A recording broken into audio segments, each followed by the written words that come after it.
Organisé par l'Académie nationale chinoise de gouvernance, ce forum se concentre sur le thème héritage des civilisations et développement moderne.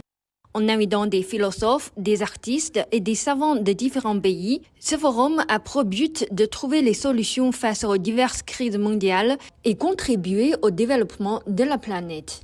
Bien sûr, on a besoin de diplomates, d'économistes, d'industriels, de scientifiques, d'ingénieurs, mais on a aussi énormément besoin de jeunes artistes du monde entier qui communiquent, qui viennent, qui bougent, qui partagent, parce que les artistes, ils ont l'imagination.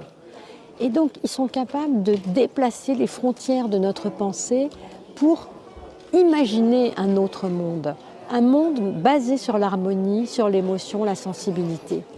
Donc, j'ai rappelé à ces personnes très importantes qui étaient dans l'Assemblée, je leur ai dit, n'oubliez pas les artistes, ils sont au cœur du dispositif pour un monde plus équilibré, plus stable et plus harmonieux. Ce forum comprend 3 sous-forums et une activité d'échange en table ronde. Le premier sous-forum s'est concentré sur les échanges et l'apprentissage mutuel entre les civilisations chinoises et européennes.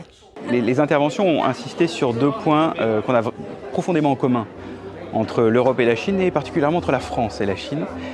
Mais le premier, c'est évidemment que tout est possible, ou que rien n'est possible, s'il n'y a pas éducation. Mais toutes les civilisations ne se sont pas pensées sur le mode de d'abord l'éducation.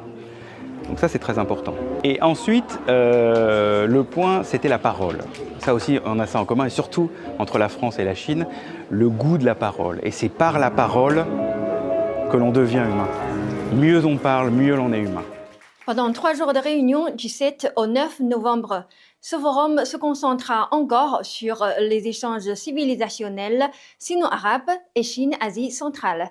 Zhang Hui, CGTN français, Beijing.